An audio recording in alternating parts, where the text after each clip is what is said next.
nigga like me, man. Oh, yeah. I love the game. Yeah, yeah. I love the hustle. Y'all know what time it is. Yeah, you know a nigga got dough. You just tuned in to the most exclusive podcast. Mogul Moves Only. Hey. I need a meal a day.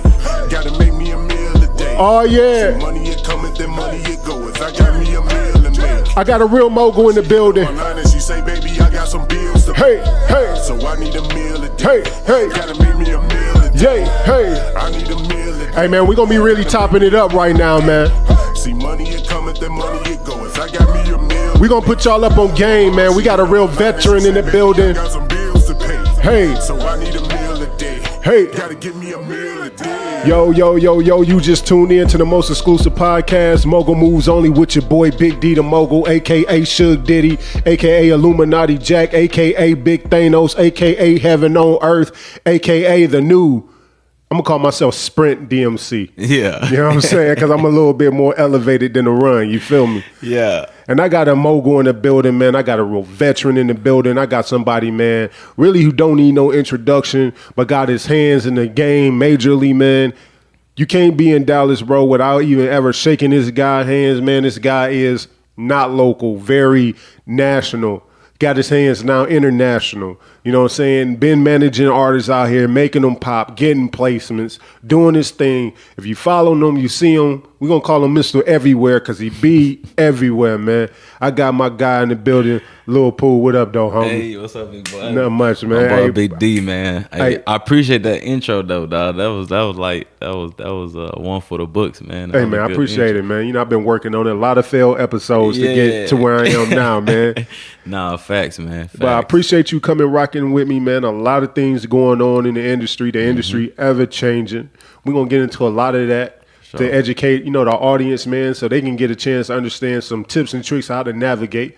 But before we get started, man, tell us a little bit about Lil Pooh, man. Where you from? Man, Lil Pooh, man. I'm from Dallas, Texas. Born and raised in Dallas, man. That's where I'm from. That's my city. I mean, where I come from, man, that's the city, man. It's Triple D, I think everybody out here in Dallas that's doing music at some point did music, So I come from a background of, I was a rapper at a point, you know what I'm saying? Before I actually knew what my actual real calling was in the music industry, trying to figure out what it was. I did my little rap thing in the city and stuff like that. And you know what? The first time I met you, when you was rapping on Fat Boogie, is the house party joint at the video shoot when he had the two little at left cheek, at right cheek. They was getting it in at the little house party, man. Nah, facts. Shout out to Fat Boogie. That's my brother, man. Straight up. So I don't like that nigga, but you know what I'm saying? Nah, that's my guy. But so let's get into the rap. So at what point in time in your life, man, did you think that rapping was your path? Man, honestly, bro, like I've been doing this music shit like for like since like day one, really, like since I was like in the third grade. I remember like, you know what I'm saying, like my cousin, which is a good producer in the game right now, Stuntin' Doja, my cousin Doja. Like me and him when we grew up, he used to make beats off of the MTV Generator game. I don't know if I remember, but anybody that would kind of remember back in the PlayStation days, they had MTV had a game where you could make beats on the game, and my cousin used to make beats on that game. And at that time, I used to like just be writing raps and writing stuff in my folder and stuff, and just we never recorded anything. I was just writing raps and like I would like literally like make a whole album. You know what I'm saying? Like like literally like.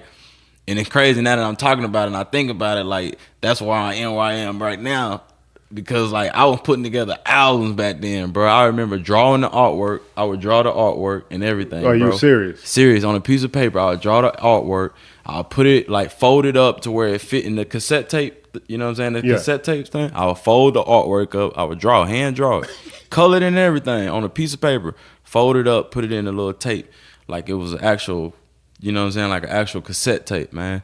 And like that was like back in like third grade. But I wasn't recording nothing though. I would just write it all out, and then make a cover and put like somebody else tape there. Like it was. So do you remember the first rap you ever wrote? I don't remember exactly what it was, but I think it was probably like I know it was around the third grade. I can't remember what I was rapping about, Okay. what I was talking about. I think I was saying something like, because I was like a real big No Limit. Like I like I was like I grew up on P. Like that's who my idol was, Master P. You know what I'm saying? Like that's why I felt like I needed to rap to get in the music business because I was like watching P. You know what I'm saying? So I was seeing how he was doing it. Like he was an executive, but he was still the rapper too at the same time. So I was coming up with some stuff like True Tank Dogs, like like No Limit had Tank Dogs and stuff. So mine was like the True Tank Dogs or something like that, man. And it was. I don't know. I was just stealing all masterpiece shit, really. I think everybody been there before. Like especially when you find out like music is something you like to do, man. The first thing you do is whoever you listen to the most you trying to kind of emulate that. So at what point in your life do you feel like you really was like, you know what, this rapping I'm gonna really take serious. I think I'm like really can do this. I think it was probably like, I want to say like the 7th or 8th grade. 7th or 8th grade is when I kind of, I'll say the 8th grade because 7th grade when I first started recording. You know what I'm saying? Me and my homeboy who I grew up with, man, a good friend of mine, man, Matthew Flores, man, shout out my boy Matt. He was like, me and him used to rap and stuff. Like he would do his rap thing, he would be rapping, and I was like, yo, I was writing my raps and stuff. And then he had like this cassette.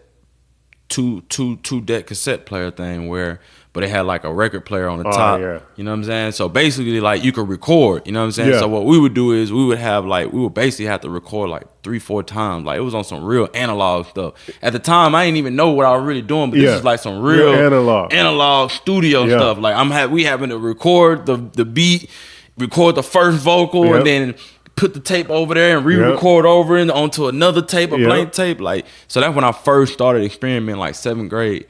And I was like, yo, we really recording. You know what I'm saying? Like, damn, like this, like we actually recording. I figured out how to do it.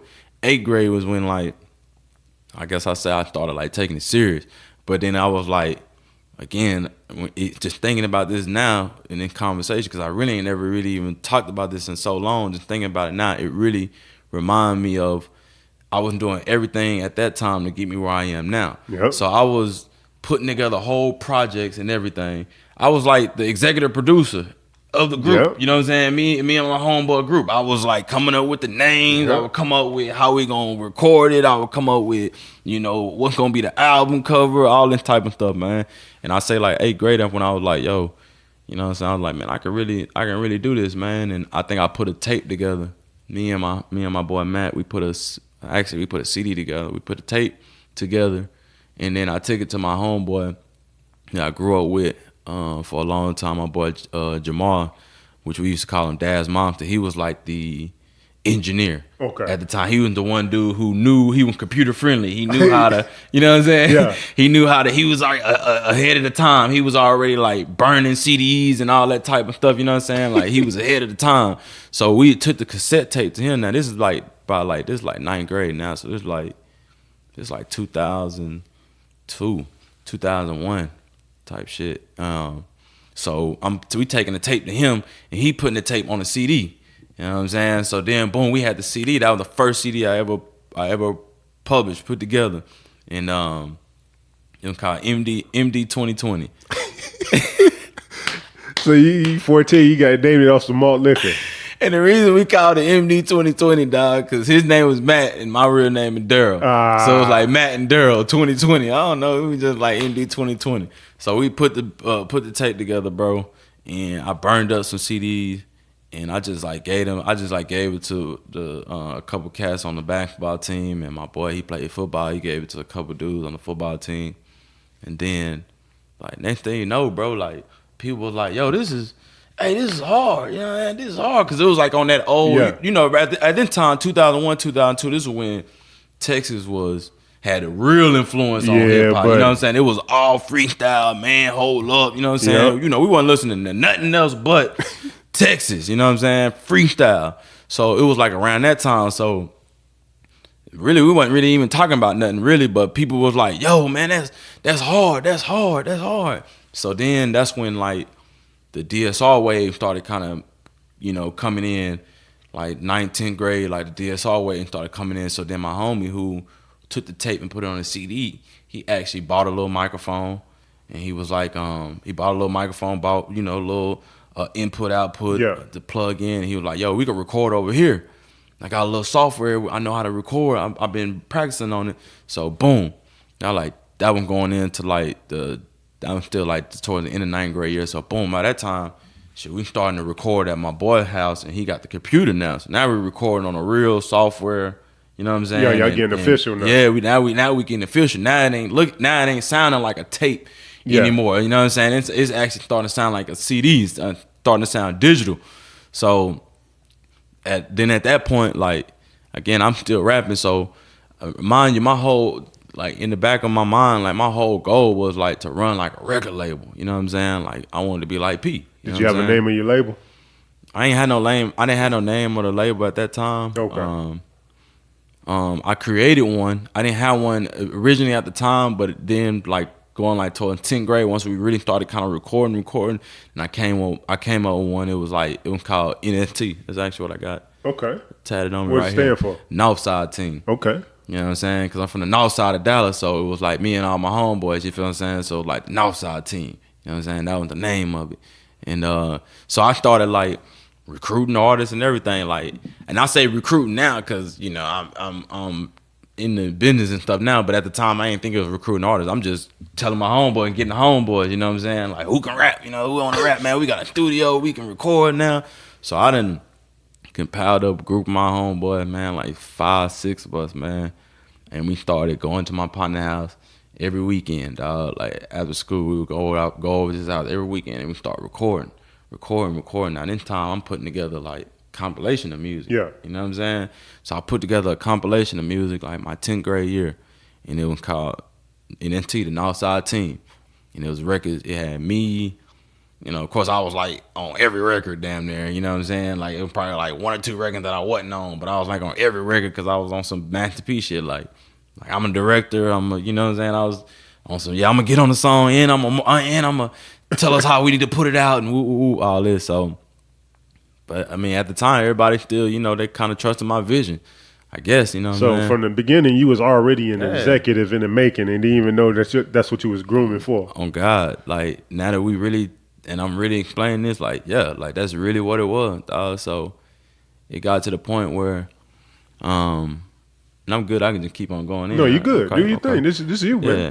So we got to the point where, dog, like, I say like 10th grade, that's when like DSR really started making a big impact and I knew like the cats from DSR and shit because some of my big homies who I used to hang with and used to roll with, they were like cool with them, you know what I'm saying? They used to thug with them and all this type of shit. So I used to see DSR like when I was in 10th grade, they used to all be at my big homie house, you know what I'm saying? Like we was young hanging around people who graduated our freshman year. You know what I'm saying? Because my sister was a senior. Okay. 2002 when I was a freshman. And so my best friend, my clique who I roll with, my best friend, his brother was a senior too. So we used to hang around with the seniors. So by 10th grade, the seniors was graduated, we was you know, hanging at their house, you know, they first apartment. And so they used to have all the DSR homies come through. So that kind of inspired me even more. Like, yo, I'm seeing like, I know the cat that's really doing the DSR records. And I even had DJ Curious pull up to the school, my high school at one point, you know what I'm saying, and selling some of the CDs type stuff.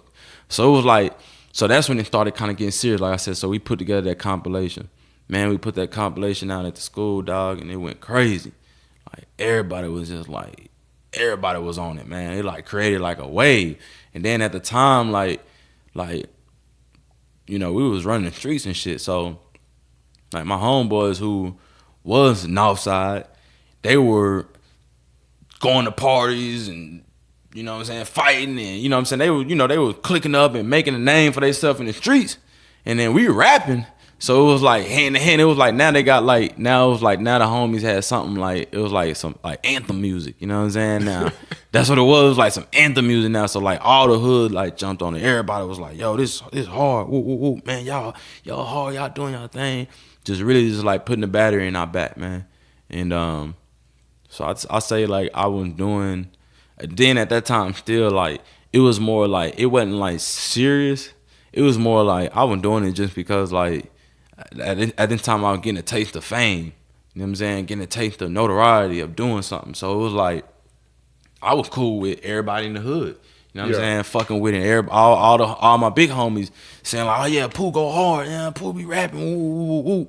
So, you know, so I'm like, you know what I'm saying? I'm like, cool. You know what I'm saying? I was just cool with that. At the same time, man, I'm getting my, like, you know, for Christmas and shit, like the type of shit I would ask for Christmas at this time. Like I asked my mama for like, they had like this was like when the digital turntables became like really popular at this time, you know what I'm saying, when you could put a CD in the turntable and scratch it. I'm asking my mom to get me one of those for Christmas, and that was like the only gift I was able to get because it was like $500, some type of shit. So mom was like, you know, that's a lot. You can only get one gift. I'm like, get it for me. You know what I'm saying? So boom, I'm getting that, and then I'm getting a computer. You know what I'm saying? Next thing I'm asking for a computer. So now I'm starting to set stuff up at the house and just starting to play with it. I'm downloading Fruity Loops and stuff. This is like when like the Napster and all that stuff was real big and stuff, you know what I'm saying? To download torrent sites and stuff. So I'm downloading torrent, putting viruses on my mom and their computer and shit, trying to get programs and shit. I'm downloading Fruity Loops. I'm starting to make beats. I done made me a little, I done call myself a little DJ. I was like a little, I had like an alter ego. So I was like Pooh. I was like Lil Pooh the rapper. And I was like DJ Chop a Lot. Some wig shit. DJ Chop a Lot. DJ Chop a Lot, because I was chopping and screwing. Like I had got the digital turntables, so I learned how to chop and screw. So I was like chopping and screwing, making at the crib, just making like chop and screw tapes and stuff. You know what I'm saying, at the crib. And so I was like, man, my name DJ Chop a Lot because I like to chop. You know what I'm saying, the chop. That was one of my favorite things. I was like, yeah, DJ Chop a Lot. So, man, by that time, like, again, I'm just doing it because it's like, yeah, everybody in the hood, like, everybody around the school, they're like, yo, Pooh, you know, he doing his thing, man. He really do, you know, he do this music stuff and woo, woo, woo. And at the same time, I wasn't even just being all the way focused. I was too busy trying to be in the streets and trying to, like, impress cats in the streets and stuff, all that stupid stuff, you know what I'm saying? So then I say, like, when it really, I say, like, probably, like, my senior year in high school, I started like taking trips doing the music shit. Okay. You know what I'm saying? That's when I started like, see, like, people gotta understand, like, I didn't really just get to where I am just out of nowhere. Like I've been like, this is back in like 2004. You know what I'm saying? I didn't really know how to get, like, I didn't really know how to get in the game or how to contact people and stuff. But at the time, I knew there was music conferences. Yeah. You know what I'm saying? At the time, the music conferences were big. And it was cats like my OG, Tony Neal, who I still get, you know what I'm saying, advice from now. Like, at the time, it was cats like Tony Neal who was doing Core DJs retreats. And he was doing these music conferences in Atlanta or Tunica, Mississippi, and Miami. Like, every year it would be somewhere different. And that's when I first started taking trips. Me and my one of my good friends, one of my day ones, man, who I used to rap with, my boy Double A. So we started like senior year. We was like, yo, it's these music conferences, man. It's like gonna be a lot of rappers there and a lot of people in the industry and stuff, man. We can pass out some CDs. That's what we was on. Yeah. We really wasn't even on meeting people. We was on some pass out some CDs. We can give out CDs. So, man, we would go get like 250 CDs pressed up, dog. Like, we'd spend like $200 with my homie. At this time now by this time we started going to like a real studio. It really wasn't a real studio, but it was a real studio. It was a home studio, but it was the right. It was a right setup. Right setup, the right sound. My boy Finn, who still got a studio in Fort Worth right now. That's where Go Yayo, that's where all them recorded at. My boy Finn. This is when he had his set up at the house. So at this time, me and my boy Double A would start going to Fort Worth. We would drive all the way to Fort Worth every weekend, dog, to do like a 4-hour session.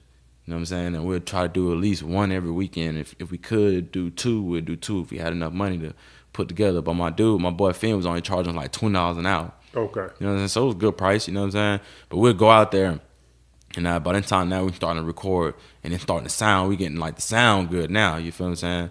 So this is by senior year. So boom, that's when we started like, okay, man, we need to get these CDs pressed up. My boy Finn was like, yeah, I can get the CDs pressed up for like $1.25 each or something like that. So boom, we'll get like 250, 250 CDs, and we'll go travel. You know what I'm saying? At this time, we was seniors. graduating it was like right after graduation, you know what I'm saying? Like right after graduation when we took the first trip, you know what I'm saying? That summer of graduation. So, you know, we were driving, we had license and everything. So boom. I think my homeboy Allen had a van. He had a van, and so we swapped out cars. I let him have my car for the weekend while I took his van to go out of town with it, so we can go, you know what I'm saying, go to these music conferences.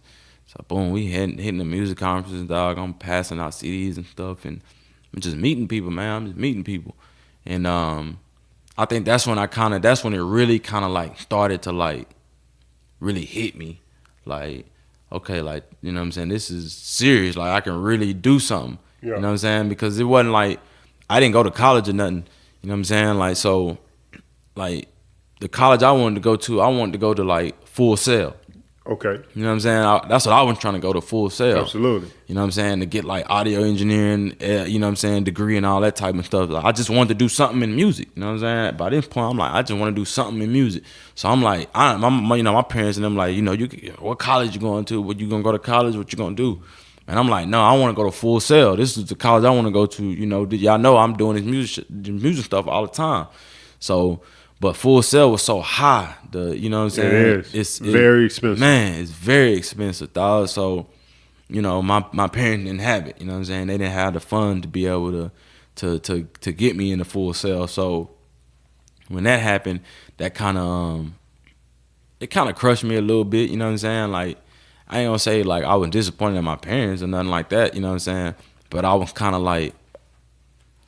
lost for a second because absolutely. I felt like because all my friends and, you know what I'm saying, like, well, all my homies who I was rolling with, none of them didn't go to college or nothing like that. But like all the people who I knew like from school and my old basketball players who I used to, you know, teammates and stuff, like they all knew, okay, yeah, I'm going to college, I'm going to U of H, I'm going to PV, I'm going to UNT. They all knew. So I was like, yeah, okay, yeah, I'm going to Full Sail. So when people ask me, where you going? What you doing after school? I'm going to Full Sail. I'm going to Full Sail. I'm going to college, you know, for music. Woo woo. And then, like I said, I wasn't able to go, so that kind of crushed me. So I was kind of lost. I didn't know, like, dang, what am I gonna do? Like, that was my plan to be. I was gonna be gone away from home and in school, like. So that kind of had me lost. So then that's why I was like, man, I need to travel. I need to go, like where can I meet people at? And that's when I came up, you know, found out the music conferences and stuff. So I started taking trips to the music conferences, bro, and passing out CDs and stuff, man. And I was building relationships and meeting people. And like I said, I started meeting DJs, met, you know, cats like Tony Neal. I started meeting the other artists who were kind of like, you know, doing things at the time, you know, doing bigger things than I was at the time. And, you know, I was able to lock in with them and kind of build with them and just kind of learn from them a little bit, you know what I'm saying? Like, I ain't gonna lie, like, it was a point, like, where I was like, matter of fact, 211 from California, you know what I'm saying? It was really like him, he was signed to CTE at the time, and I had locked in with, like, his manager and him, like, real good at, like, a music conference one time, and they was on some shit like, you know, yeah, man, you know, shit, pull up on us, man, wherever, you know, if you see us in the city or whatever, just call, man, pull up. So once I went from the music conference, I started trying to see where 211 had events, where CTE had events that I could just pull up and I could call them. You know what I'm saying? So I started, like, pulling up to events, you know, CTE events, and I would just call them, like, yo, you know, hey, man, I'm here, woo, woo, woo. And they would answer the phone. Oh, okay, yeah, oh, yeah, you can mob with us, you can come in the club, whatever, you know what I'm saying, woo, woo. So I'm hitting the club with them, and little did I know I was really networking, you know Absolutely. what I'm saying? Really networking. And they were genuine relationships. genuine. Too. Yeah, because they seeing like, oh, okay, this kid is adamant, you know what I'm saying? He driving, you stay in Dallas, but he driving to Houston to meet us in Houston for an event just to be around, you know what I'm saying? So it was like networking, you know what I'm saying? So like I said, I started like hitting them conferences and stuff, bro. And then I say it got to the point where like, well, really, I was doing hands-on everything, like with my music, with my own personal music. I started like, you know, this fast forward, I'll say like, probably like 2007, like 3 years out of high school.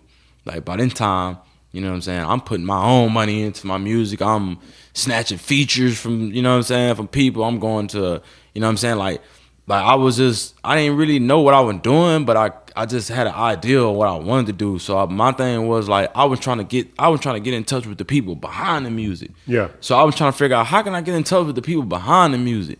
So I was like, maybe if I reach out to the artist and try to get a feature from the artist, from you know what I'm saying, from the artist, then I can meet the manager behind the artist, you know Absolutely. what I'm saying? And I can build a relationship with that manager. So then I started like researching and finding out who are top managers in the game, like what managers are moving the needle, you know what I'm saying? So I started like watching, you know, just artists and seeing how they move and seeing the management behind them. And then I would like, boom, I started reaching out to the artists and from managers, like prime example one, Rico Brooks, you know what I'm saying, from who actually manages Metro Boomin, Sunny Digital, Okay. Q, you know, he's behind all of that. He was actually at the time when I was coming up, he was actually the VP of Block Entertainment. Okay. You remember Block Yep. ENT, you know what I'm saying? Yep. The Boys in the Hood, he was behind all that. So that was one of the first, but like I said, by the time I'm putting money into my own music, I'm buying features and everything, you know what I'm saying? And then so Rico was probably one of the first manager dudes who like I like made it a point like, man, I need to get in contact with him. So he had an artist at the time, which is a fresh artist by the name of Q. You know what I'm saying? From Atlanta, he had the OG Bobby Johnson record. So I had reached out to, I was like, yo, okay, maybe I can get a feature from Q and I can build that relationship with him, build a relationship in Atlanta, and I can build a relationship with Rico. So I need to get in touch with Rico, man. So boom, I reached out. Rico, you know what I'm saying? Boom, got in contact with him, arranged the feature with him. This was like my first big move that I made. How much was that feature? That feature was $700. Okay, that ain't bad. $700. It ain't bad at all. But what I did was like that. Like by this time I had already been making trips and taking trips to Atlanta, going to link up with. I remember going to Atlanta and linking up with, you know, the late great Shawty Low. And so I remember going out there and mobbing with them and being in the studio with Shawty Low and all this stuff. But you know, I was making trips and stuff. But this one specific trip right here, man, it was like I had made it a mission to like, let me set up a lot. I want to set up more than one thing. I don't want to just go out there for one thing. You know what I'm saying? I was like, let me try to set up multiple things. So I said, boom, set up the feature with Q. And then I had reached out to Zaytovon, man, which is crazy, dog. I had seen, I don't know where I seen it. I think I seen it on Facebook or something. It was like Zaytovon was like, email me, independent artists, email me, you know, I'm working with all budgets. So I emailed Zaytovon, was like, yo, I'm trying to get a beat from you, Zaytovon. And he was like, and he emailed me back. You know what I'm saying? Like, emailed me back quick and was like, you know, what's your budget? And I told him, I was like, man, because at this time I had been like saving up money and stuff, man. So like I used to on the side too, like my day job at the time, I was selling cars. Okay. You know what I'm saying? So I was selling cars and I was one of the top salesmen at my dealership. So I was making money. So I was just, you know what I'm saying? But you know, when you sell cars, like you spend so much time at the dealership, you really don't got time to spend the money. True, facts. You know what I'm saying? Facts. So I was like saving a lot of money. And the only time I spend money is when I was doing these, you know, taking these trips, these music trips, you know what I'm saying? Or going to the studio, you know what I'm saying? So, man, I hit Zaytovon, you know, and I told him, I was like, man, my budget really, I ain't gonna lie, I got $1,000, man. You know what I'm saying? I got $1,000. And at the time, I don't know what made me feel like that, but I just felt like, if I put $1,000 on the table to anybody, I don't see why they wouldn't open a conversation. Yeah. You know what I'm saying? At least they'd tell me, nah, you gotta make a little bit more. But that at least give me a response. So I was like, man, I got $1,000, they told me. So that's what I got. And man, he emailed me back down, was like, cool. I'm gonna send you my manager number, and he gonna lock everything in with you. So I'm like, all right, cool. I'm hyped. I'm like, okay, dang, I got this feature set up out here in Atlanta, and I'm gonna work with Zaytovon. So Zaytovon was like, he's gonna send the beat, but I'm like, no, look, don't send me the beat. I was like, I'm coming to Atlanta. I really want to get in the studio, and if you can pull up on me with the beat. And so he was like, man, I really don't do that, man. But I said, and he said, I really don't do that. I'm gonna be honest with you. And I said, I emailed him back and was like, look. I said, yo, I'll send you the deposit right now. I'll send you the $1,000 right now. You know what I'm saying? You don't even have to send me the beat. I'll send you the $1,000 right now, and then when I get to Atlanta, I'll call you, and we can link up then. And he was like, I guess he felt like that was, you know what I'm saying? Like, yeah. No, okay, dude, serious. You know what I'm saying? You like, putting yourself out there. Yeah. I guess he felt like, okay, dude, serious. So he hit me back and was like, all right, cool. My manager, which is still my homie right to this day. You know what I'm saying? My boy Digital Dope. You know what I'm saying? Like he was like, yeah, my boy, my manager gonna hit you up. So I'm like, all right, cool. So his manager hit me up. So I'm like, yeah, I'm gonna be in Atlanta like in 2 weeks, man. I'll come out there, you know what I'm saying? I really just want Zaytovon to pull up on me at the studio. I'm gonna have this studio session with Q from out there in Atlanta, and they already knew who Q was because his name was bubbling in Atlanta. So they like, so his manager like, oh, okay, yeah, you got a session with Q. So I'm like, yeah, most definitely. So even with the feature with Q, like I told Rico, like, hey, I'm gonna come to Atlanta and do this feature. You know what I'm saying? I don't even want him to send it. You know what I'm saying? Absolutely. Through email, I want to come to Atlanta and get in the studio. And in my mind frame, dog, I swear I don't even know why I was thinking it, but I was ahead of the time. My mind frame was I was thinking like, if I can get this feature and because I knew who Q hung around. I knew who was on his team. It was Sunny Digital at the time. It was Tracy T, Metro Boomin. Like these were all the surrounding cast. 808 Mafia. You know what I'm saying? Like these were the surrounding cast around him. So I felt like that if I get him in the studio, they would probably pull up. Just so happened he ain't gonna pull up to the studio by himself. For sure. You feel what I'm saying? I'm like, they'll probably pull up. So I set the studio session up, set it up with Zaytovon. And sure enough, dog, I got out there to Atlanta, and like I said, that was probably my biggest breakthrough trip. I got out there to Atlanta. I linked in with Rico. Me and Rico, we had hit it off, you know what I'm saying? Like real good relationship, you know what I'm saying? Like hit it off. Like he was rocking with me. Me and Q, again, I'm coming out there as an artist, but I really wasn't even stunting the artist, you know what I'm saying? Right. Stuff. I'm thinking about everything else around, you know what I'm saying, the future. So locked in with Rico, and then sure enough, when Q pulled up, Sunny Digital pulled up. He had Sunny Digital with him. He had my boy AK, Mr. AK Roundtrip, which is a great writer, artist in the game. And I think Tracy T was with him, if I'm not mistaken, Tracy T. So I'm like, man, I'm in the studio session. I got Sunny Digital in the studio.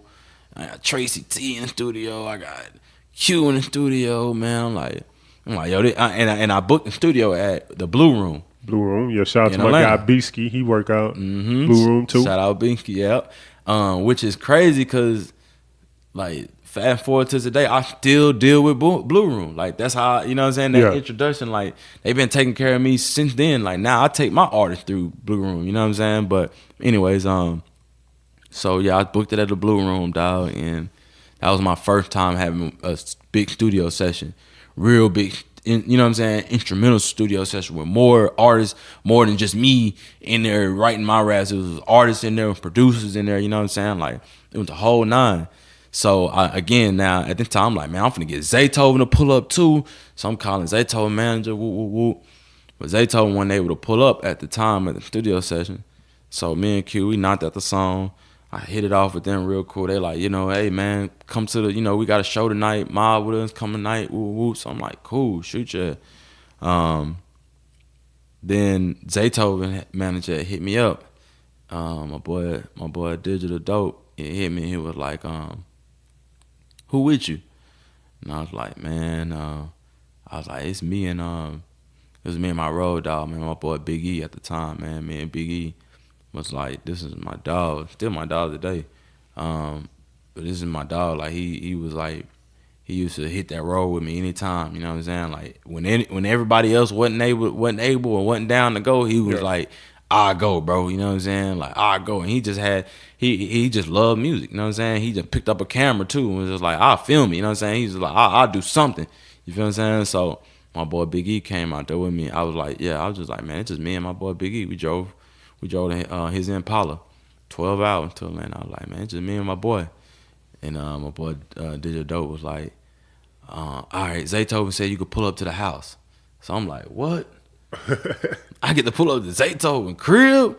I'm like, oh, man, you know what I'm saying? So I actually got to pull up to Zaytovon house. When I got the beat from Zaytovon, I pulled up to Zaytovon house, dog, like in the same basement studio that you see on all the videos from Gucci and OJ and everybody done came his basement studio, you know what I'm saying? So his Zaytovon So Icy studio or whatever.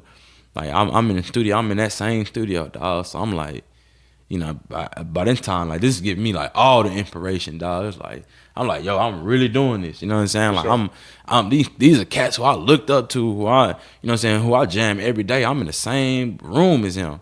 I'm doing business with him. You know what I'm saying? He let me use his mouse to figure out what beat I want. You know what I'm saying? So it was like the greatest inspiration to me, bro. So what's your relationship like now? With Zaytovon, still locked in.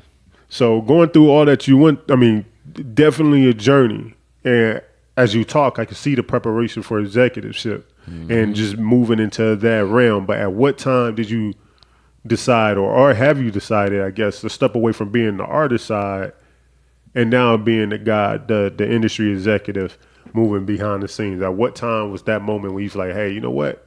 I'm going this route? It was, I would say it was probably like 2015. It was really like 2014, but I officially, it was like, all right, I say like 2015. It was really like right after, you know, when me and Boogie, yeah, you know what I'm saying? When me and Boogie got that record in. It was like 2015, bro. I think in my mind process at that time, like, man, I ain't gonna lie, like I was like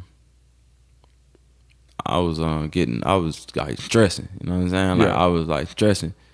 But really I was stressing because I was really making it bad on myself. Like because I was going through it, you know what I'm saying? Like because it was like I love the music game so much. I love the music business, but I didn't have the same love and passion as being the artist anymore. You know what I'm saying? Like cuz I never really was the person that want to be in the camera, in the light, you know what I'm saying? Like that wasn't really me. So by this time, this is coming on to the social media world now. Now it's starting to turn over to the social media generation, where the artist has to be seen in front of the camera, you know. So I was like, I started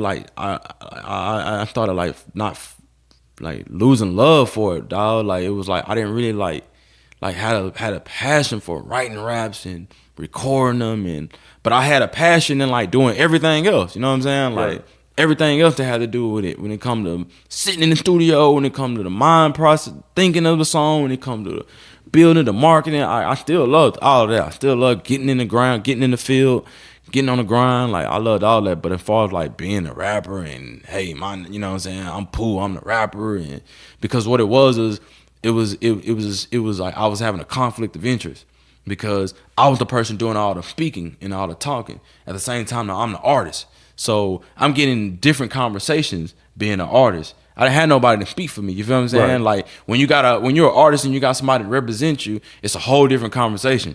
Absolutely. You know what I'm saying? You know that. Yeah, absolutely. It's a whole different conversation when you're the artist talking about what you want to do versus when you are the manager or you are the A&R, you are the, you know what I'm saying, anybody behind the scenes, you know what I'm saying? So I was having that conflict of interest. It was like, yo, I was finding myself not being able to move like how I want to.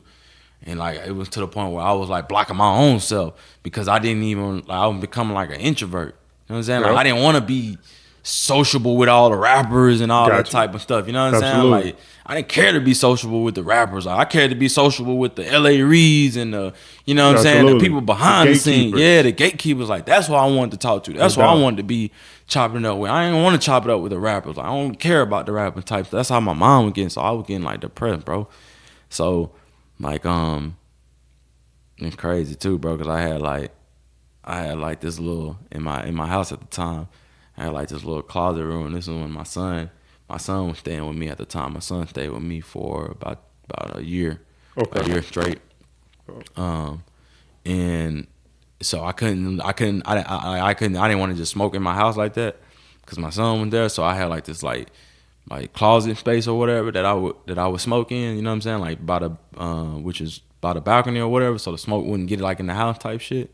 So like this little closet area, bro. It's like when I even think about it now, like yeah, I was definitely depressed. Like I was going in the closet smoking and shit. Like I would go into the closet, bro. On God, dog. Like when you know what I'm saying, when I need to take my smoke break or whatever, I go into the closet and smoke, and I'll change the bulb lights in there or whatever, and I'll be playing music in there while I'm smoking and stuff, and I would just be thinking, and dog, and I was just thinking at that time, like, damn, man.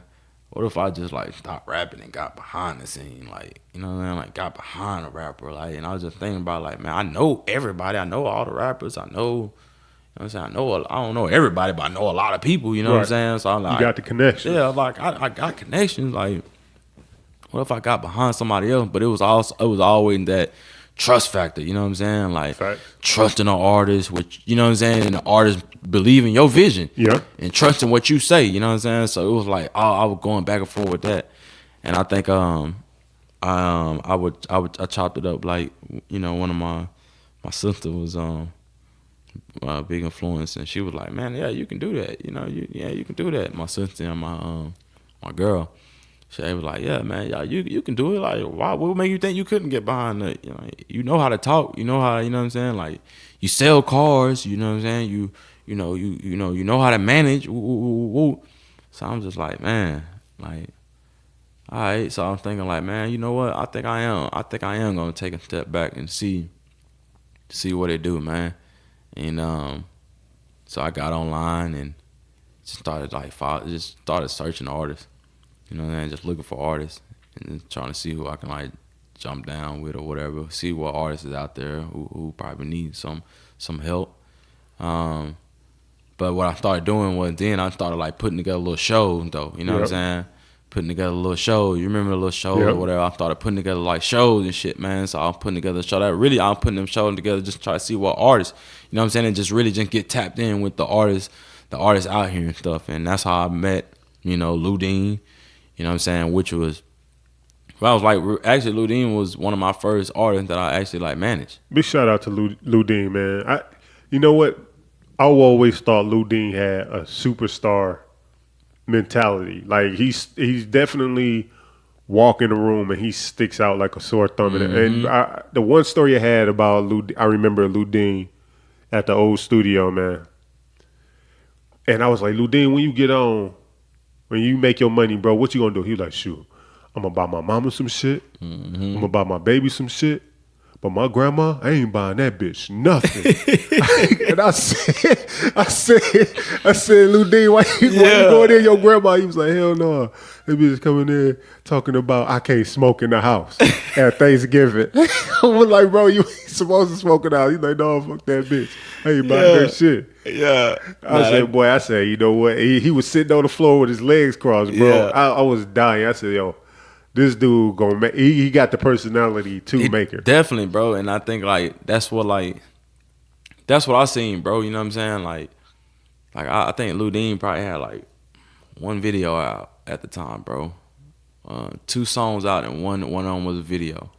And I seen the video and it was like, the video was like a couple thousand views. You know what I'm saying? So it was that Donde style. Yeah, Donde style. And when I seen the video, I was just like, yo.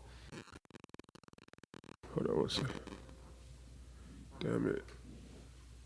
All right, hold on a second. Okay, we back. All right, so you said, all right, so the Donde style. Yeah, the Donde style, man. I heard that record and I was like, yo, I seen the video. I seen the video before I even heard the song. You know what I'm saying? I seen the video first. You know, when I seen the video, I'm like, I think it's probably good that I seen the video first too. You know what I'm saying? Like, cause that's what sold me on it. I seen the video and I'm like, yo, like this dude, wow, bro. I'm like, super wild. I'm like, he wild. You know what I'm saying? I was like, this nigga in the I was like, he look like he in the suburb with him on some real ratchet nigga shit. I'm like, yo, like, I was just like, I don't know. I was like, yo, this dude, like, I don't know who he is. I was like, but this shit is definitely interesting. You know what I'm saying? So, I think I hit him up on Twitter, man, and was like, yo, man, shit, man. You know, by that time, I think I done already threw a couple shows. So I think he kind of already, he probably didn't know exactly who I was, but probably heard of me or something like that. You know what I'm saying? Cause I was just like, I hit him up like, yo, man, I've been checking your music out, bro. I said, I'm fucking with it, man. Shit, let's work, man. We need to do something. So he was like, oh shit, already, you know, he shot me a number, like, hit me up. So I called him and whatever. I was like, man, I'm fucking with your music, bro. Like, I just wanna work. You know what I'm saying? Work with you. So he was like, yeah, pull up on me, man. Pull up on me at the crib, man. Pull up on me. He was staying at his mama's house at the time, man. For real talk. And he was really jugging at the time. You know what I'm saying? For like, real. When he talking about that jug, he was really jugging. Like, My bad, I ain't mean to cut you off. good. But all of a jug, that's part of my workout rotation. So hey, all I'll off be a in the jug. gym getting busy off that song. Hey, man, I pulled up on him, bro. I'll never forget this day, man. If I'm lying, I'm dying. He'll tell you the same thing. I pulled up on him, man. He at his mama house. He got a mattress on the floor. You feel what I'm saying? We in the room. Me, him, and DJ Situation. Because I had Situation pull up with me. And we in the room. He got a mattress on the floor. You know what I'm saying? We just chopping up about the music. He like, you know what I'm saying? In the middle of us talking about music, he like, hold on, bro. Give me just a second. He get a call and he like, hold on, bro. He like, let me run outside right quick. You know what I'm saying? He run outside. And then he come back in. He got a whole bag of weed. You know what I'm saying? Like, you want some free weed, bro? You know what I'm saying? Like, I just jugged this. I'm like, you just what? He like, I just jugged this, man. Fuck that nigga, man. Woo, woo, woo. I'm like, yo. I'm like, whatever you doing, bro. You know what I'm saying? Like, you ain't like, let's do this music shit, bro. You know what I'm saying? Like, I don't even want you even doing that no more. You know what I'm saying? Like let's do this music shit, bro. You know what I'm saying? Like, I want to get behind you, bro. Woo, woo, woo. So shit, man, I locked in with Lil Dean. Like I said, that was one of my first artists that I really got behind. I locked in with him and shit, like, I mean, anybody in the city that know who Lil Dean is, you know what I'm saying? Like, he came out right. Yeah, you know what I'm saying? Like, his whole rollout was right. And this is just because this was because all the years of my practice on rolling out projects and stuff, you know what I'm saying? So when it came to his project, I knew like, yo, we gotta roll this out right. I had relationships with the biggest DJs. I had, me and DJ Scream was locked in. That's my boy Scream. So I'm like, yo, we getting Scream on the mixtape. You know what I'm saying? Like, we going big. We finna go to Atlanta. We gonna go do interviews in Atlanta. You know what I'm saying? Like, we finna make it big. We gonna, Dallas Observer. You know what I'm saying? I got, we linking up. Shout out my boy Miguel. I'm like, look, we doing Dallas Observer. You know what I'm saying? Write-ups. You know what I'm saying? We going Say Cheese. We going big on Say Cheese. You know what I'm saying? Like, shout out Sean. Like, and then at this time, I had Dirty Glove Bastard too, and this so I could just kind of rewind a little bit too. When I decided to take a step back from the music, like, I was like, what am I gonna do if I'm not gonna be an artist? How can I offer something into the game? Absolutely. You know what I'm saying? So my boy Ziploc, who was my day one, he had already started. He's the founder of Dirty Glove Bastard. You know what I'm saying? He started Dirty Glove Bastard in 2007. You know what I'm saying? As on a blog spot. You know what I'm saying? Just basically just putting out street music, what he rocked with. So by this time, you know what I'm saying? Like, Zip, my boy Zip, you know what I'm saying? He in the streets. You know what I'm saying? I mean, he always been in the streets. You know what I'm saying? Even when he started the blog, he was in the streets. You know what I'm saying? Like, he was just a street nigga who just had computer, you know what I'm saying, sense, and started a blog, and you know what I'm saying? So, like, but by this time, when I decided to take a step back and like, yeah, I'm gonna start managing, you know what I'm saying? Like, and getting behind the scenes, my boy Zip was like full-fledged in the streets. Like, he didn't even like give a damn about DGB at this time, you know what I'm saying? So it was like he was really, you know what I'm saying, low key gonna let the shit crash, you know what I'm saying? The whole blog shit crash. And I was on some shit like, yo, look, bro, you know what I'm saying? Like, we day one, bro, like, you know what I'm saying? Let me jump down, you know what I'm saying, with the company, bro, you feel what I'm saying? Like, let me be one, you know what I'm saying, let me be the face of the company, bro. Let me be, you know what I'm saying, co-owner with you, bro, you feel what I'm saying, a partner with you, bro. and let me push this shit, you know what I'm saying? Because I'm like, bro, you really tripping. Like, you really, like, you got a platform, you know what I'm saying? And we can offer something to these people in the industry. So I'm like, you can't let this die. So he like, yeah, he in the streets. So he like, shit, I ain't tripping, Pooh, you know what I'm saying? Dude, you my bro, you know what I'm saying? You know what I'm saying? This is family. So he like, I'm with whatever you with, bro, you know what I'm saying? I'm behind you, you take the lead, you feel what I'm saying? So that's when I really started like taking the lead on the, you know what I'm saying, the DGB shit with my boy Hayes, which is my partner Hayes, you know what I'm saying? And then my other partner at the time, he was overseas, Dre. He was overseas too. So that's when I really started like pushing the DGB shit, you know what I'm saying? And DGB shit already been like solid, you know what I'm saying? But by this time I'm starting to push it like a marketing company, you feel what I'm saying? Like, because it's on a whole nother level yeah, right now. Yeah. So now we pushing it as a marketing company. My brother Spitty, who was one of the day one, which is actually a co-owner, you know what I'm saying? One of the day ones with the company. He already had his marketing company, which is Supreme Marketing. Supreme Marketing had already been doing work with every label. Right now he's with Good Music. Okay. But he done work with Def Jam, he done work with 300, he done work projects with Warner Brothers, he done been all over.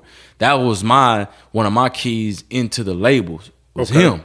You feel what I'm saying? So when we started really pushing the DGB shit, by this time, okay, now I done took a step back. I ain't doing the music, I'm doing the DGB shit, and I'm managing the artists. So boom, we doing the DGB shit, and we pushing it as like a marketing company. Now we doing actual marketing campaigns. We combining it with my boy Spitty with his marketing company. Okay. You know what I'm saying? Alongside with our influence that we got online and on social media and stuff. So now we building campaigns for artists and stuff. So even outside of me managing my artists, we were working campaigns with major artists. You know what I'm saying? Like artists we were putting out artist mixtapes. You know what I'm saying? Like Kevin Gates. You know what I'm saying? Luca Brasi mixtape. That was a Dirty Glove Bastard mixtape. You know what I'm saying? Like we uploaded that mixtape. You know what I'm saying? So by this time, like, you know, we pushing, like I said, I'm pushing the DGB shit. You know what I'm saying? And I'm managing at the same time too. And so now with you know what I'm saying, when you into the whole management side and doing the executive side, like what does management mean to you? Or let's take a step back. When it comes to management, how does an artist know he's ready for management? Because a lot of people just be like running around like, I need a manager. An artist will know when an artist is ready for management. I'm gonna be real. An artist is ready for management when they have took the leap of faith. When they are full-fledged, 100% doing the music. And what I mean by that, I mean like music is their job. Like, you know what I'm saying? Like not doing music and still, you know, got a full-time job over here. But then when I get off of work, I'm doing this music. You know what I'm saying? Yeah. An artist is ready for a manager when they are full-fledged, 10 toes into the music. So are you interested in managing artists from the ground up, like custom, like, you know, artists with no buzz, no songs out, you see the talent. Are you interested in taking artists like that, or are you at a point now it's like, hey, I need you to come with something? Man, honestly, to be real, like, I mean, the artist got to come with something. You know what I'm saying? At this point, like, I'm always, and I'm into starting careers. You know what I'm saying, from the jump. You know what I'm saying? You know, one of my artists right now, Sherwood Marty. You know what I'm saying? He only has one mixtape out. You know what I'm saying? And we put his first mixtape out. DGB did. So he's still a new artist himself. You know what I'm saying? But when I say gotta come with something, like an artist gotta be able to like come with, number one, the ambition. Like I can't put the fire in your belly. I can't want it more than you want it. Right. You know what I'm saying? Like I can't want it more than you want it. That's why I mean, like, that's what I mean about like the leap of faith and them doing it full time. Because when you're doing this shit full time, like this is the only thing you banking on to make your money, only thing to banking on, and which is hard. I understand when you don't know how to make money out of, but when you banking on that, like that's when you full-fledged in it. You feel what I'm saying? And that's how you can really maximize your ambition. You know what I'm saying? So Arden got to come with an ambition, and they got I ain't gonna say like they gotta know a little bit, know it all, but Cause I'm gonna teach them. You know what I'm saying? I'm gonna teach them. They just gotta be willing to listen and learn. What about like budget and all of that? Definitely need to have a budget. I ain't gonna lie to you. You know what I'm saying? Like it's hard as much as I want to, because I even still work with artists right now who don't have budgets, and I just try to help them out as much as I can with my platform on DGB. Yeah. You know what I'm saying? But that can only go so far. You feel what I'm saying? Right. Because even then, you still need other platforms outside of DGB. It ain't just DGB that's gonna make you pop. You know what I'm saying? Like you need it's a intertwine. You know what I'm saying? It's multiple resources that you need to be going. So I definitely feel like artists do need to have a budget. I'm not gonna sit here and say like what type of budget. You know what I'm saying? Artists just need to be able to move when they can move. Like I can't babysit no artist. You know what I'm saying? Like I can't manage your day-to-day life. You feel what I'm saying? Like Right. It's a difference when you're managing your day-to-day life and you're managing your career. I can't manage your day-to-day life and tell you how you supposed to, you know what I'm saying? Like Live. Like that's something Live. as a man you should already, Yeah. or a woman as you supposed to already know. Facts. So like if you could take it, so I know you was talking about rollouts. So let's say we got some artists or some listeners out there right now that may not have, they're not at the level yet to secure a manager on the level as yourself right now. But they're ready to roll out a project. This may be their first project. What are give me, if you can, like a 3-step or 4-step process for an artist rolling out their very first project? Where should they start? Okay, 4-step process. Or as many steps as you need, but For sure. I mean, of course, get the music together. You know what I'm saying? After you get the music together, I think you should shoot visuals to the music. Fact. You know what I'm saying? Shoot visuals to the music, and not just any visual. You know what I'm saying? Like, get somebody who is credible. You know what I'm saying? Get somebody who has some good work up under their belt. You know what I'm saying? Got a resume that, you know what I'm saying? Get some people who you watching their videos. You know what I'm saying? Like you may be logging on, you may be on Half Pint Films, or you may be on Dan Daly or something. You know what I'm saying? Like those are a couple cats in Dallas. Like get a video by those directors. Get some visuals in. Once you get the music and you get the visuals done, of course you need to get the artwork. You know what I'm saying? Of course the whole product first. Like so, let me just back up. First, you need to get the product right. So you need to get the music, you need to get the artwork, you need to get the music sounding right. You know what I'm saying? Get the product right first. Then once you get the product right, then you need to get your visual shot. And then the reason I say you get your visual shot after that, because you want to have once you have your product, your finished product, you want to have your content for your finished product. You want to have assets, because that's what they call. They're called assets. You want to have your assets ready, so that way you can really roll out. You feel what I'm saying? Right. Because some artists, they get a mixtape done, and then they put the mixtape out, and they don't have any content to fall behind that mixtape. So now your whole rollout is all sloppy. Now you running around like a chicken with your head cut out. Now you like, what am I supposed to do next? Now what you supposed to do is get the product right, shoot the visuals so you can get the content or whatever promo visuals or whatever you want to do. Videos, promo visuals, whatever. Get all that content piecing together. Whether you want to do some motion graphics, you know what I'm saying? Some motion GFX graphics for Instagram. Get all your content piecing together. And then once you get your content piecing together, you need to be linking up with somebody like a DJ or something. You know what I'm saying? You need to be either linking up with a DJ or somebody who is an influencer. And what I mean by an influencer, somebody like a Big D. You know what I'm saying? Somebody who knows how to get your music placed. Facts. You feel what I'm saying? Get your music placed. Somebody like me too. I know how to get your music placed. Absolutely. You feel what I'm saying? Like, so you know where your music, so you can get your music on all the mixtape sites. So you can get your music on the Apple Music and Spotify's and all that type of stuff. You know what I'm saying? So you need to get with an influencer. You know what I'm saying? Now I did get some steps, because hopefully I know I ain't gonna say hopefully, because I know a lot of listeners don't know. So let me just bag up. Make sure you have your business right too, though. You know what I'm saying? Like, okay. Like when I say your business, make sure you got your BMI set up, BMI ASCAP set up. Make sure you signed up to get your digital royalties. So you need to be at Sound Exchange or something like that. You know what I'm saying? Yep. Make sure you have an account with Sound Exchange so you can get your digital royalties. These are the things that's gonna pay you. You know what I'm saying? These are the things that are going to get you money. As far as your videos and the content, it's companies out there like Vidya, you know what I'm saying, who can help you get paid, can collect your money off of your videos. A lot of people don't know that you get paid off of videos. You know what I'm saying? You think that, oh, yeah, you know, most people just know the one side of getting paid off of videos, and that's uploading it onto your YouTube channel.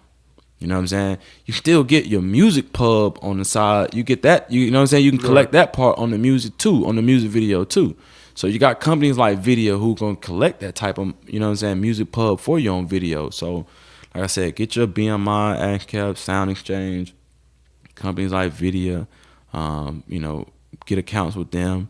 So that way when you get all the content, now you got your content ready. Now you got your product ready. So now when you put your product out and you put it out on Apple Music and Spotify's and SoundCloud, now you can actually start getting paid off of it. You can start generating some money off of it. So if you got a little buzz in the city or whatever, or you got some people who you know can listen to it, you can actually start generating some income. You know what I'm saying? Like before me myself as an artist got any popular, I still was getting like little checks. You know what I'm saying? Yeah. I get Fat Boogie checks still because you know what I'm saying? He in debt, so he don't get to see none of that. Shout out Fat Boogie, man. Cause my boy, he doing his thing right now. Yeah, man, straight up. He be like, "Hey, man, I saw you got a couple of royalty checks. I don't know what you're talking about. You still in the hole." Nah, fact. But yeah, get with an influencer, man. Get with somebody who, you know, like a Big D or, you know, myself, or, you know what I'm saying, somebody that's, you know, in your city that you know that's you know, that can get your music placed.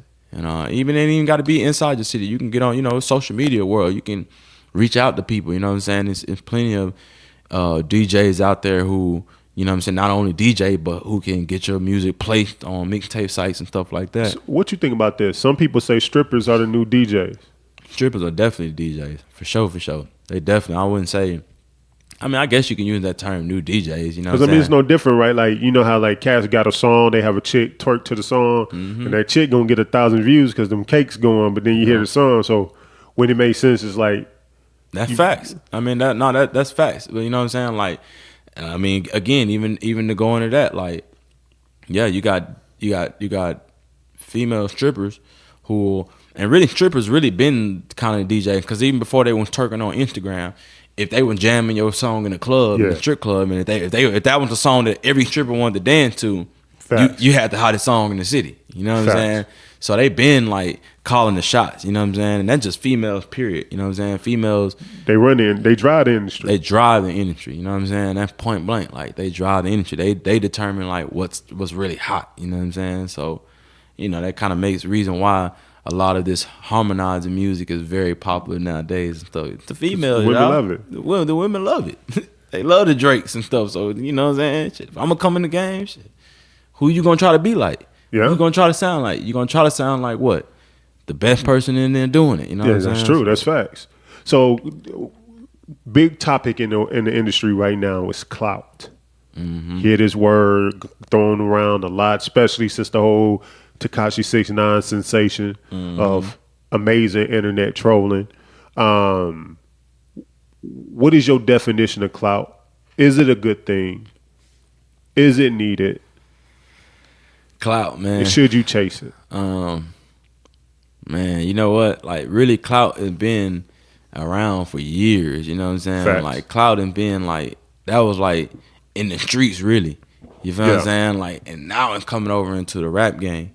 You feel what I'm saying? Just probably because, you know, the rap business is so or surrounded around the streets or whatever, and people from the streets try to come in the rap game and try to treat it like the rap game. But as far as the rap game and clout, like, yeah, you need some clout. Every rapper gonna need some clout. You know what I'm saying? Now, how you gonna go about getting that clout? That's definitely, you know what I'm saying, that's really up to the artist. Now, I wouldn't say chase the clout and do some crazy, you know what I'm saying, crazy ass shit. You know what I'm saying? I wouldn't say that, but then again, if you're gonna do some crazy ass clout chasing shit, and you know, you might want to move like how people like 6ix9ine move. You know what I'm saying? Like, straight up. Like, I mean, I ain't gonna knock the kid. I ain't gonna knock him. You know what I'm saying? Like, he definitely chasing the clout. And he's smart about it too, though. You know what I'm saying? At least he gonna move the right way. You feel what I'm saying? Like, if you're gonna clout chase, at least move the right way. But I mean, honestly, man, I would really tell like any artist coming up and stuff, man, like just be yourself. Like, you know what I'm saying? All that clout chasing and stuff, like it's like that's like here now, may not be here later. So how, I guess my next thing, being we in the entertainment business, how important is real? Is being real important, or just the perception of real is important? The perception of real, because being real is not in the industry at all. A lot of these people in the industry not real, and it's sad to say. You know what I'm saying? Like, a lot of the people in the industry not real. You know what I'm saying? Like, it's built up on a lot of, you know, lies. Yeah. It's built up on a lot of broken promises, and built up on a lot of, you know, I'm gonna do this if you do that. You know what I'm saying? Like, it's definitely lies, dog. Like, well, should we expect any differently? Like entertainment, no, you shouldn't. Because like when you go to wrestling, right? You shouldn't. Wrestling sells out stadiums of a bunch of dudes and people screaming at people fake fighting. Mm-hmm. They showing up knowing that these people are here to watch a fake fight, and yet people are entertained. They know these people don't have real beef, and watching these guys do fake arguments. Mm-hmm.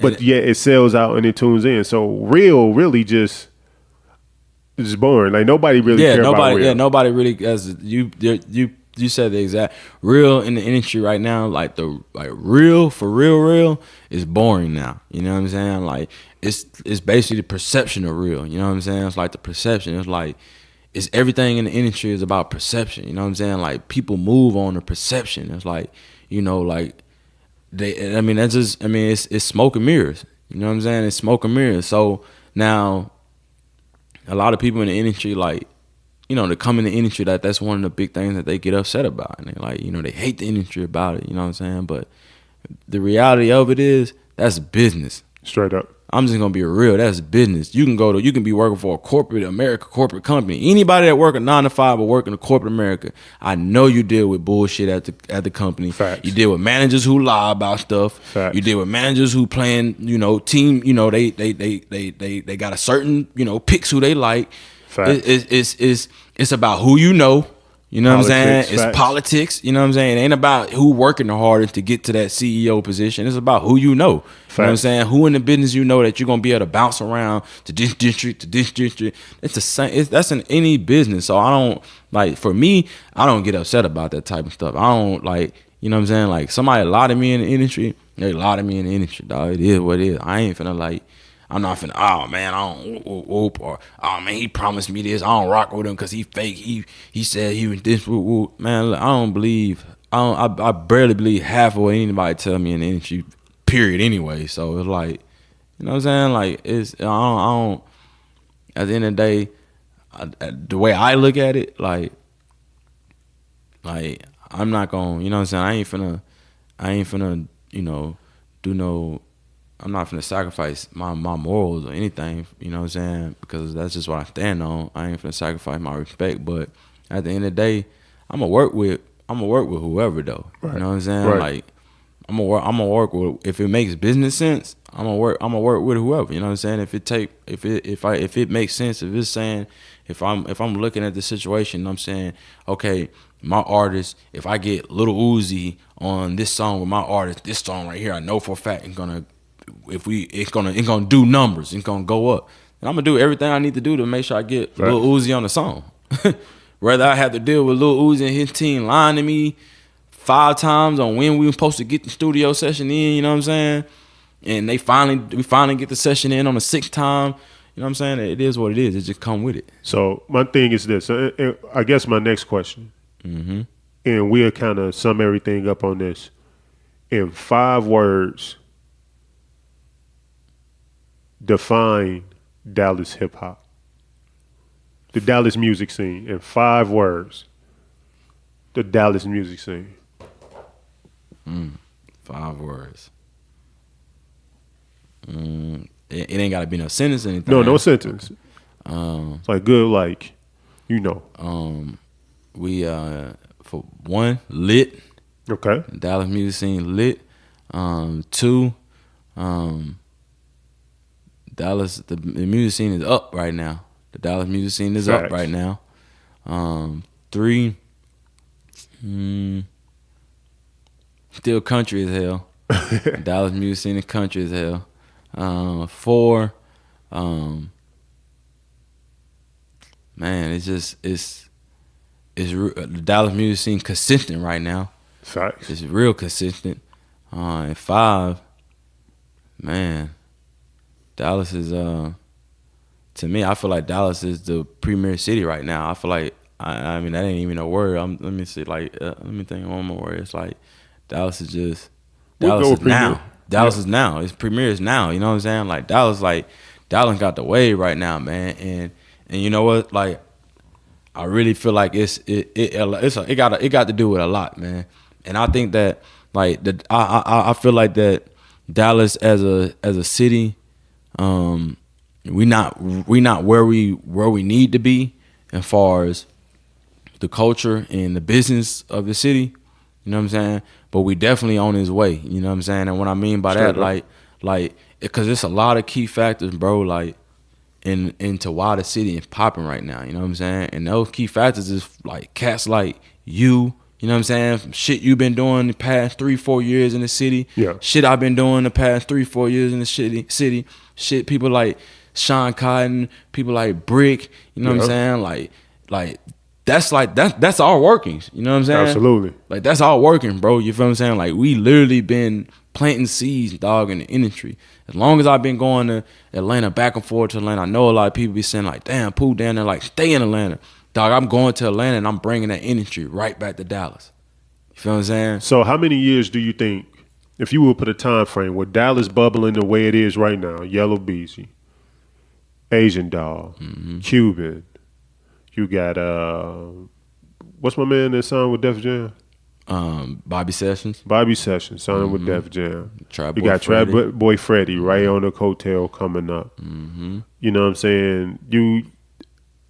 How long do you think before Dallas will get to a point where it can make that consistent stamp on the industry like that? Or, well, I'll put it like this. I know we're probably a little bit off from the whole Atlanta scene. You need a lot more pieces. But to have that strong Houston run that Houston, Mike Jones and Slim Thug and all of them had, how far off do you think Dallas is with these group of artists already on this cusp? We're not far at all. I'm going to be real. I'm going to say within the next year. The reason I say that, as long as the artists, the same artists who you just named, the Yellow Beezies, the Asian Doll, the Cuban Doll, Trap Boy Freddy, you know what I'm saying? And then, I mean, and the list goes on, you know what I'm saying? Like the list goes on because there's a lot of, the Hood Fame, Yayo, Casino, Lil CJ Casino, Bugatti Casino, The Outfit Texas, Splurge. But why aren't we naming Lil Ronnie, Fat Pimp, Dero? Why don't any of those guys' names come up in these conversations? I'm gonna say Lil Ronnie right now. I still feel like Lil Ronnie is still in the wave right now. Absolutely. You feel what I'm saying? I feel like Lil Ronnie is in the wave right now. I think that because he been like doing this shit in Dallas so long, I think people be trying to box him in. Facts. You know what I'm saying? Like box him into that club shit. Because he can rap, bro. Because Lil Ronnie can rap, bro. Lil Ronnie one of the best rappers coming out of Dallas. I promise you that. When it comes to them bars and then it come to putting a song together, period. When it come to even creativity, thinking. You know what I'm saying? Like Lil Ronnie one of the best in the city. And Lil Ronnie gonna get his shine. I'm gonna tell you exactly, again, we're a year from it. As long as those artists right now, which are the top ones, the Yellow Bees, the Cuban Doll, the Asian Doll, and the Trap Boy Freddy. As long as all 4 of them artists right now, dog, keep working with everybody in the city and keep bringing them artists up. Like, see, like how Trap Boy Freddy, how Yellow Beezy, how they connecting, and how Go Yayo connecting with the Trap Boy and Yellow Beezy. Like they showing up to each other shows. I just seen we had Lil Baby down here. This past Sunday, you had Trap Boy Freddy there, Lil Baby, Yellow Beezy went there, Go Yayo went there. They all performed too at the show, and they all got brought out as a special guest. You feel what I'm saying? So that's them. Yellow Beezy got brought out. Boom, Yellow Beezy. Okay, I'm gonna bring Trap Boy with me. You feel what I'm saying? Yeah, that's dope. You see what I'm saying? If they can, if as long as the city, as long as them artists they move like that, bro, the city gonna go up, bro. I promise you that. You know what I'm saying? Only thing everybody has to see is everybody working together, dog. You know what I'm saying? Like everybody like riding with each other. You know what I'm saying? Like I salute Trap Boy Freddy, how he may not even it may not even be his show. It'd be Yellow Beezy's show, but he'll go to the show too. You know what I'm saying? Yeah. Like they'll have a show in Tyler. Boom. I ain't got nothing going on this Friday. Boom. I'm not booked up. Okay. Boom. So I'm gonna hit the road with Yellow Beezy. You know what I'm saying? Just to be on the road with Yellow Beezy. And Yellow Beezy ain't obligated to bring him out on the show or bring him out on stage. But Yellow Beezy do what he doing. Bring him out on stage with him. They're gonna do whatever song they got together. If they do that, then that's what's going to keep building the city, bro. Cause right now, dog, like the eyes is on the city. And I'm speaking this from behind the scenes, you know what I'm saying? Because I've been getting I knew this day right here was coming last year. You feel what I'm saying?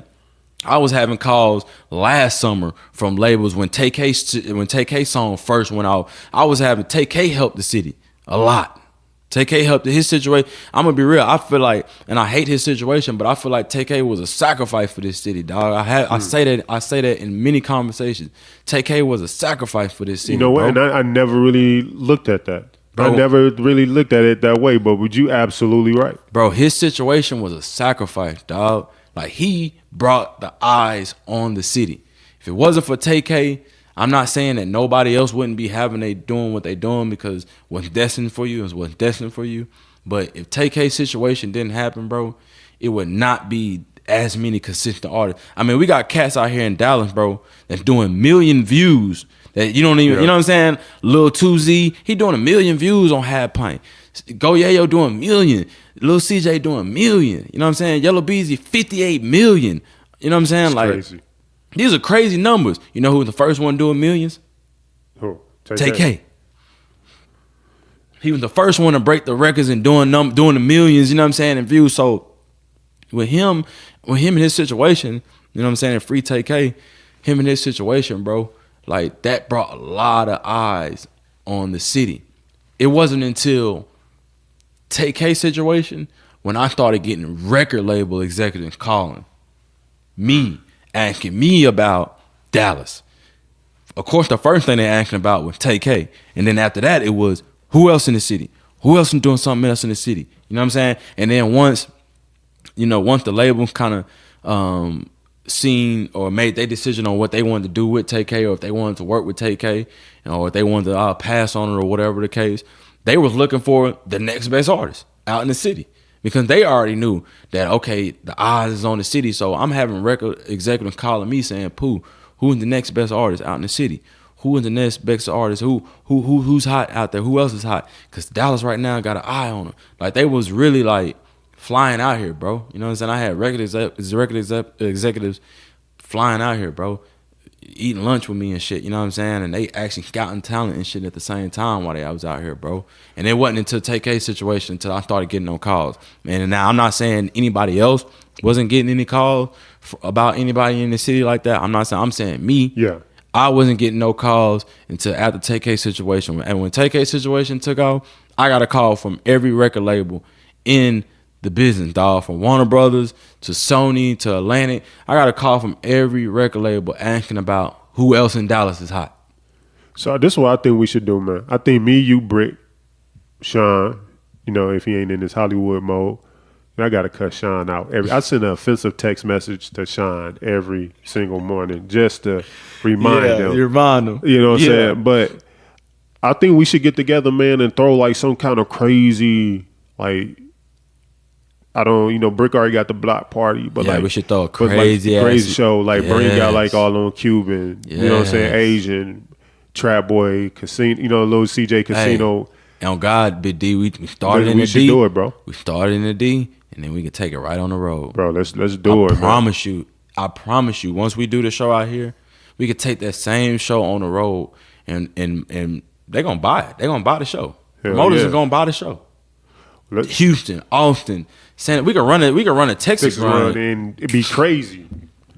Be crazy. You know what I'm saying? I ain't gonna lie, I'm with that. Brick, yeah. What's up? You know what I'm saying? Sean Cotton, what's up, man? Like let's. I'm willing to put my money in on that, and we can book them. We ain't talking about having them do it for free. We gonna pay them what they want ask for, and we make it happen. And we're gonna make it happen. We're gonna put together a Dallas lineup that can really sell out tickets. Cause Let's see, go. that's what we need next. You feel what I'm saying? Like, and even and that you touched on that, like, that's what we need next. We need to show the industry that Dallas Harding can sell tickets. Absolutely. You feel what I'm saying? That they can sell tickets because everybody else coming through here selling tickets in Dallas. You feel what I'm saying? So we got to show that our artists can bring out crowds, can sell tickets, and our artists can, especially right now, bro. Because I'm telling you, Dallas got the wave. I ain't even saying Dallas, DFW, Dallas Fort Worth having the wave. So let's make that happen, man, bro. I appreciate you coming through, rocking it, dropping your gems, man, telling people your story. Again, before we get off, let people know your social media handles, man, where they can contact you at. For sure, man. Instagram and Twitter, it's Lil Pooh, ITSLILPOOH. Again, it's ITSLILPOOH. And then make sure you follow Dirty Glove Bastard. Instagram, Dirty Glove Bastard. Exactly how it sounds. Okay. And then on Twitter, it's DGB. DG Bastard, actually. So DG Bastard on Twitter. No doubt, man. Well, I appreciate you coming rocking with me, man. Hey, big things, we're going to get this joint popping, man. Again, it's your boy Big D the Mogul, a.k.a. Suge Diddy. Another episode of Mogul Moves Only with my guy Lil Pooh, and we out of here. Yeah. Gotta make me a meal a day. I need a meal a day. Gotta make me a meal a day. See, money it cometh, then money it goeth. I got me a meal to make. My mama, she hit on my line and she say, baby, I got some bills to pay. So I need a meal a day. Gotta give me a meal a day.